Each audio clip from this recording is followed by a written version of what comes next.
Hi, my name is Barry Dodd, and I am the director of the short film On a Country Road. And hi, my name is Sharon Smyth Lentz, and I had the pleasure of playing Dorothy, one of the leads in On a Country Road. And I'm Wallace McBride. I run the Collinsport Historical Society and have no real affiliation with this movie at all. But I'm glad just to be invited to the party, actually. Oh, we're happy to be able to talk to you about it. Okay, so we start here on Black, and we open up on Hadlock Field. This is where the Red Sox minor league team plays in Portland, Maine. We just it was during the off season, so the rules are a little relaxed in Maine about filming. We just parked in the parking lot. I sent him an email, but I didn't hear back from him, so I figured we were safe for the night to go in and shoot. And this is Kip Weeks eating one of, I think, 3 peanut butter sandwiches we made for him. Poor thing.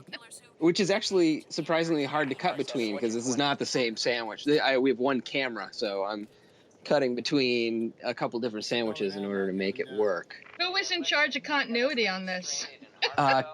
Karen, I think for the most part that falls on her shoulders. Good job. Yeah, she did great.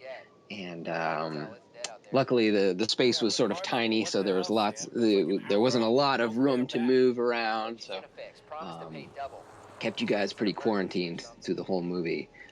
Through the radio, you hear my voice doing the CB dispatch calling in, and so the Phantom Director. Showing up. Karen will also show up later on as a voice, and our head writer and a good pal of ours, Greg Tulinen, does a voice that you hear on the radio. That's so great. There's our actual title sequence. This is the first time we actually got to put a title sequence in the movie. This movie is shown a couple times already in theaters, and just the way they had it, we didn't have the title sequence. It feels so official to actually see it. Little things like that make it really feel like a real movie.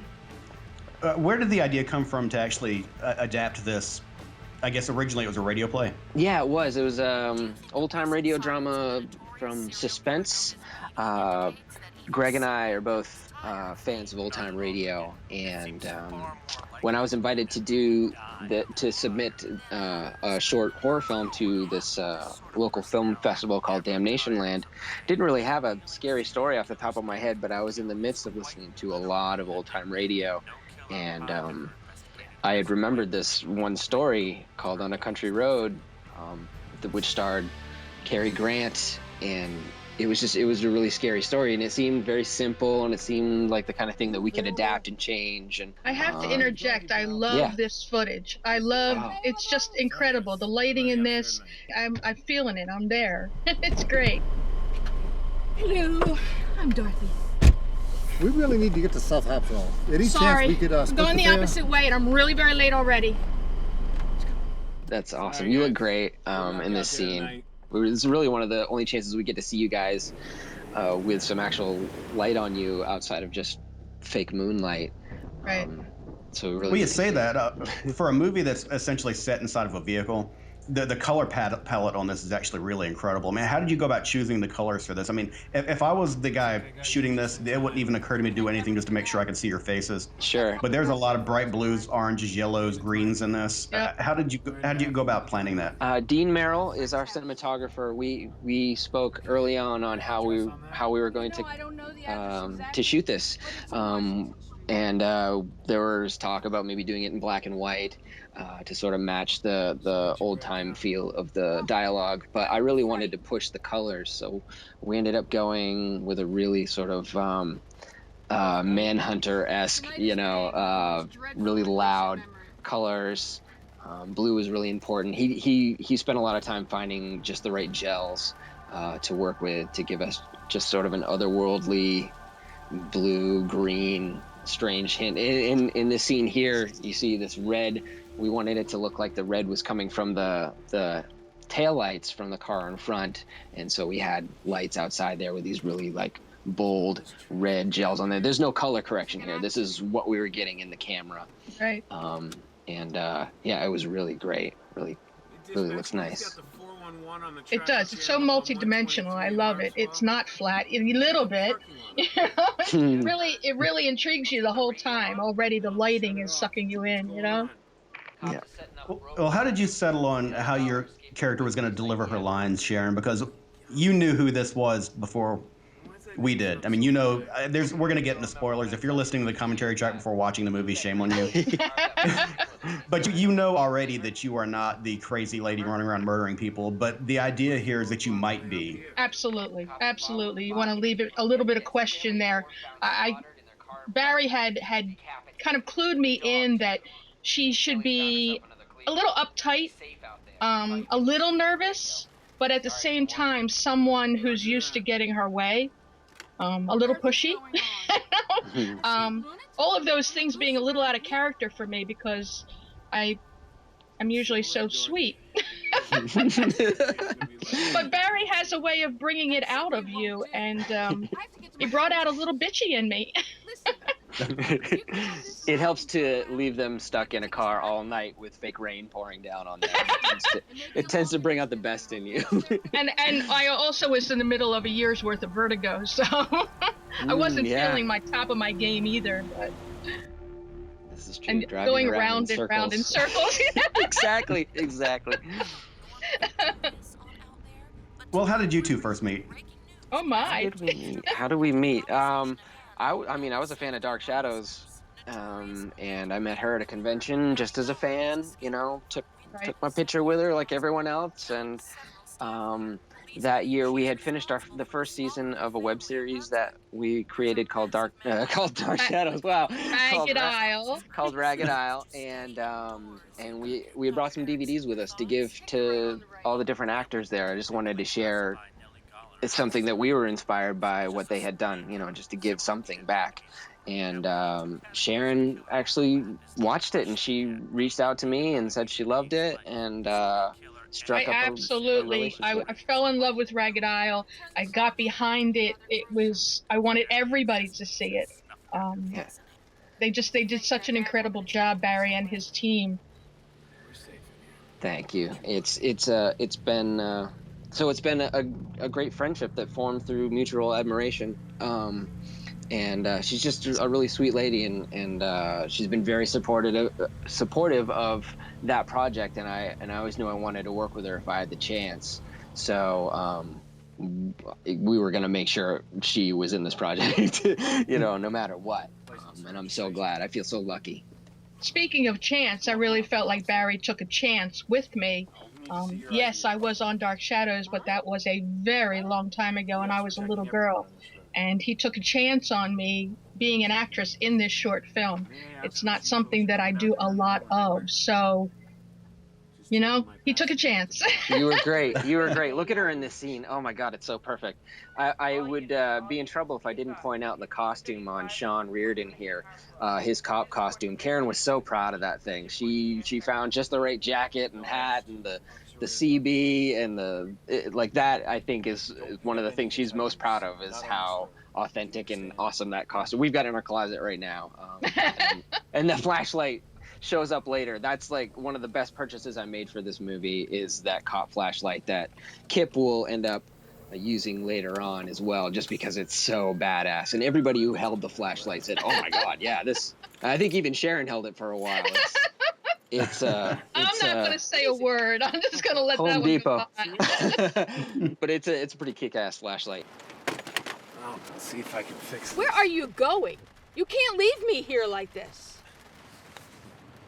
It's okay. I've just got to check the engine. What if that crazy woman's out there? And we should mention also that Kip Weeks is a star in his own right. The Strangers horror. It's a horror movie starring Liv Tyler. He is the man in the mask, one of three scary killers in the movie. He is sort of the face. If Jason, you know, the mask, if the hockey mask was the face of Friday the 13th, then he is definitely the face of that movie. And and it's fun to shoot a movie with him with no mask on, and we can see just how handsome he is and how good he can be. Absolutely. And he made me feel very comfortable under the circumstances.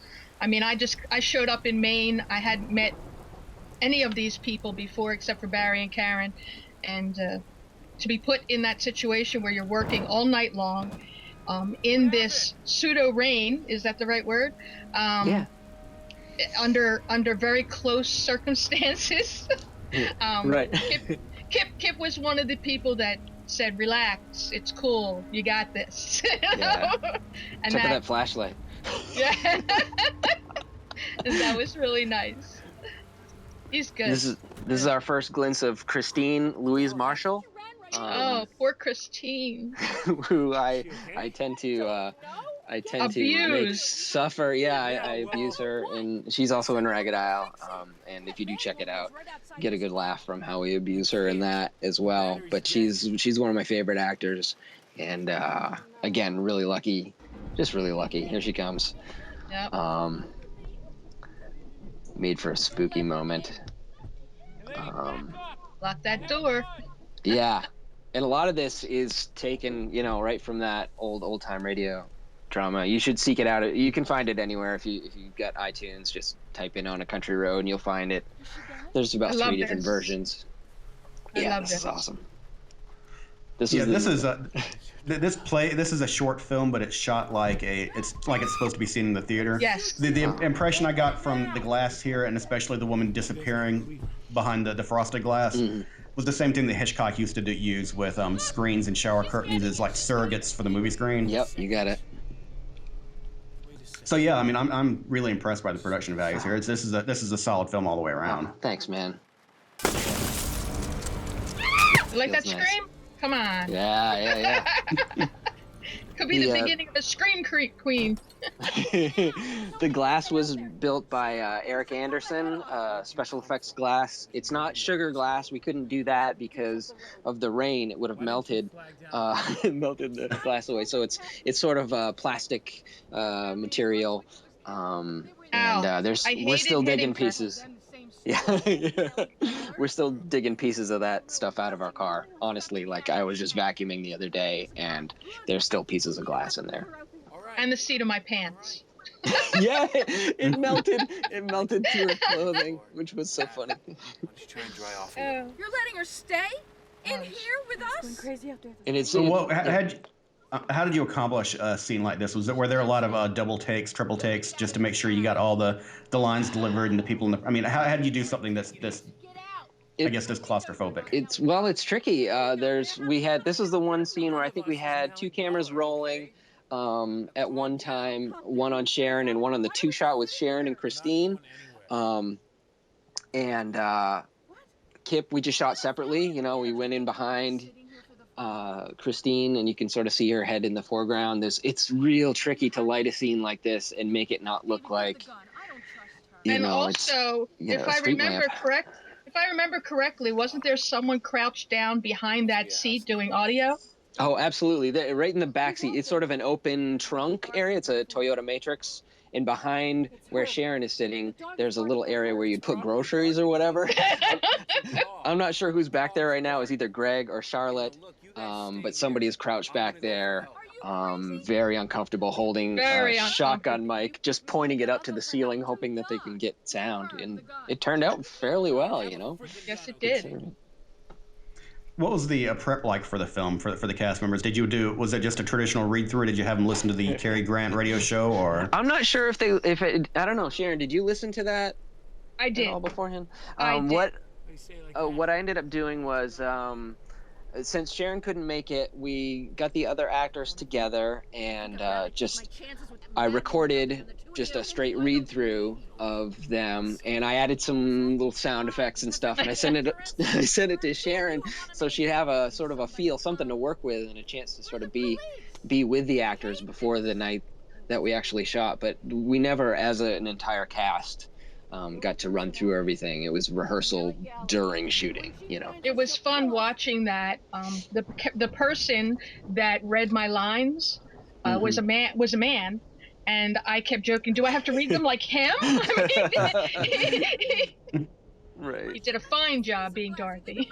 Yeah, he was sweet to come and help us out. That was Jared Anderson. But yeah, that's all the prep we did, and honestly, it's more rehearsal. Glass. Oh, here we go. Yeah, this is where it all happens. I love the bloody glass. Oh, I'm glad. Yeah, if you notice, I sit on this shot of you a little bit longer in this final cut because I know you really liked it. Absolutely. I mean, this is so out of character for me that I love it. I absolutely love it. Isn't that bad? No, it's great. Uh, If you listen closely, I also added in the sound of the blood sort of pouring out of her eye into her uh, mouth can later. we play that back? I want to do it again. So really crank that up when you're listening and enjoy the sound of blood flying out of her eyeball into her mouth. That poor Well, woman. we're actually almost out of time. I We wanted to are. ask you both, what do you both think happened to these characters after the credits rolled? That is a great question. Really? I will let Sharon answer first. I don't know. I think they're going to take this poor woman away. She missed the mark. She killed the wrong girl.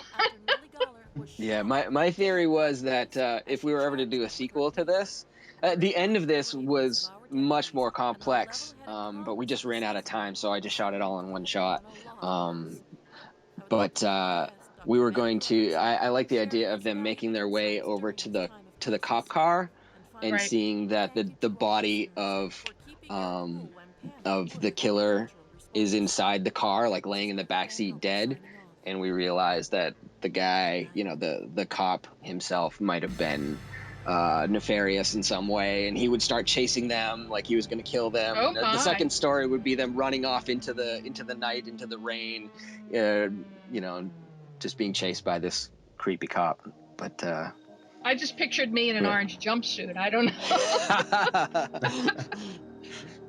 That'd be great. And did we? I hope Yeah, that everyone who watches this, who has the opportunity to watch this, please share it with others. Please share, your feelings about it, because I think everyone involved would love to hear it. The feedback from it, and the more the merrier. The more people that see it, the happier all of us will be. Absolutely. Because a lot of heart and soul went into this, and I think that it shows. I really do. Oh. I mean, as you said before, Sweet. Wallace, as a short film, it definitely plays like a feature film. I mean, it's intense, it's multi-layered. I'm impressed. I really am. I've seen a lot of short films. I even got the opportunity to judge some of them, and this one is top notch. It's really up there. That's awesome. We didn't even say. Yes, most of the rain in the movie is not real, although the movie is done now. The rain, for the most part, is all just coming out of hoses and being held by very patient people standing outside of the car. Yes, not done haphazardly, done with great purpose and skill and a lot of artisticness. Is that a word? I like it. I'm putting it on a t-shirt. There you go. I was impressed. I really was how professional and involved everybody was. They really had their heart in it. And it was great to give Dark Shadows fans an opportunity to see Sharon perform as an adult. That was something that I'm proud of. That I wish more people would do that, and I hope more people do that, because she's super talented and so I just think Sharon, people should put her to never work. seen before. Yeah, absolutely. The dark side.